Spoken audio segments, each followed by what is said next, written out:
ಒಂದು ಸುಮ್ಮನೆ ಕತೆ ಹೇಳ್ತೀನಿ ಕೇಳಿ. ಒಂದು ಹುಡುಗಿ ವಯಸ್ಸಿಗೆ ಬಂದಿತ್ತು, ಅವ್ರ ಅಪ್ಪ ಮದುವೆ ಮಾಡ್ಬೇಕಂತಿದ್ದದು. ಮದುವೆ ಮಾಡ್ಕೊಳ್ಳುವಾಗ ಅವ್ರ ಅಪ್ಪ ಹೇಳದ್ನಂತ ಹುಡುಗಿಗೆ, ನೋಡವಾ ಮತ್ ನಿನ್ಗೆ ವರ ನೋಡಕತ್ತೀವಿ, ಅಲ್ಲಿ ನಮಗ್ ಗೊತ್ತಿಲ್ಲ ಮಂದಿಗೆ ಏನ್ ಹುಡುಕೋದು, ನಮ್ಮ ಓಣ್ಯಾಗ ಮತ್ ನಮಗ್ ಗೊತ್ತಿದ್ದ ಹುಡುಗ ಕಲ್ಲು ಹೊಡಿತಾನ, ಇದ ಕಲ್ಲು ಹೊಡಿಯೋ ಹುಡುಗನ ಮದುವೆ ಆಗುವಂತ.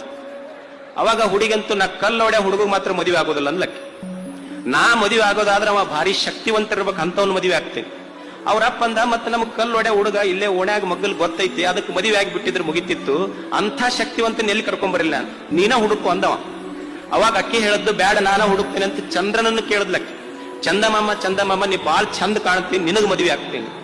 ಅವ ಚಂದ್ರಂದ, ನೋಡವ ನಮಗೇನ್ ನೋಡಕಷ್ಟ ಚಂದ, ನಾವು ಸ್ವಂತ ಬೆಳಕಿಲ್ಲ, ಸೂರ್ಯನ ಬೆಳಕು ಬಿದ್ದ ಮೇಲೆ ನಮಗ್ ಬೆಳಕು ಬರ್ತೈತಿ ಅಷ್ಟೇ, ನಮ್ ಬೇಡ, ನೀ ಮದುವೆ ಆಗದಿದ್ರೆ ಸೂರ್ಯಾಗ ಮದುವೆ ಆಗ. ಅವ ಸೂರ್ಯನಿಗೆ ಕೇಳದ್ಲಕ್ಕಿ. ಅವ ಸೂರ್ಯ ಅಂದ, 15 ಲಕ್ಷ ಕಿಲೋಮೀಟರ್ ದೂರ ಇದ್ದಿದ್ದಕ್ಕೆ 50 ಬಿಟ್ಟು 56 ಅಲ್ಲೇ ಹೋಕ್ಕವು, ಆ ತಾಪಕ್ಕ ನೀ ನನ್ನ ಮದುವೆ ಆಗ್ತೀವ, ಬೇಡ. ಮತ್ತ ಅಷ್ಟೇ ಅಲ್ಲ, ನಾವ್ ಎಷ್ಟೇ ಪ್ರಖರತೆ ಬೆಳಕಿದ್ರು ಒಂದು ಮೋಡ ಅಡ್ಡ ಬಂತು ಅಂದ್ರ ನಾವು ಕಾಣೋದೇ ಇಲ್ಲ, ನಮಗಿಂತ ಶಕ್ತಿಶಾಲಿ ಅಂದ್ರ ವರುಣದೇವ, ಮೇಘ ಐತಲ್ಲ, ಅವನ ಮದುವೆ ಆಗ ನೀನು. ಆ ಹುಡುಗಿ ಆ ಮೇಘದೂತನ ಹತ್ರ ಹೋತು. ಮೇಘದೇವನಿಗೆ ಕೇಳಿ, ಅಲ್ಲ ನಿನಗ ಮದುವೆ ಆಗ್ಬೇಕಂತ ಮಾಡೀನಿ. ಅವಾಗ ಮೇಘದೂತ ಹೇಳ್ದ, ಮೇಘದೇವ ನಮ್ದೇನ್ ಬೇಡವ, ನಮ್ದೇನ್ ಶಕ್ತಿವಂತರ ನಾವು ಅಲ್ಲ, ಒಂದ್ ದೊಡ್ಡ ಕಲ್ಲಿನ ಗುಡ್ಡ ಹಿಂಗ್ ನಿಂತು ಅಂದ್ರ ಮೋಡಗಳ ನಾವ್ ಎಷ್ಟೇ ಫೋರ್ಸ್ ಆಗಿ ಹೋಗ್ಲಿ, ಆ ಕಲ್ಲಿನ ಗುಡ್ಡ ನಮ್ಗೆ ಹಿಡ್ಕೊಂತು ಅಂತಂದ್ರೆ ಮುಗಿತು, ನಾವ್ ಮುಂದಕ್ಕೆ ಹೋಗಕ್ ಬರೋದಿಲ್ಲ, ನೀ ಮದುವೆ ಆಗದಿದ್ರ ಕಲ್ಲಿನ ಗುಡ್ಡಕ್ಕಾಗಂತ.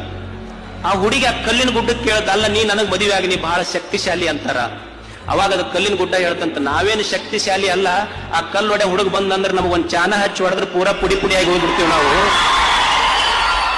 ನೀ ಮದುವೆ ಆಗದಿದ್ರೆ ನಿಮ್ಮ ಓಣ್ಯಾನ ಕಲ್ಲೊಡೆ ಹುಡುಗಾಗ ಅಷ್ಟೇ, ನೀ ಏನ್ ಆಕಾಶದ ಕಡೆ ನೋಡಬೇಡ ಅಂತ.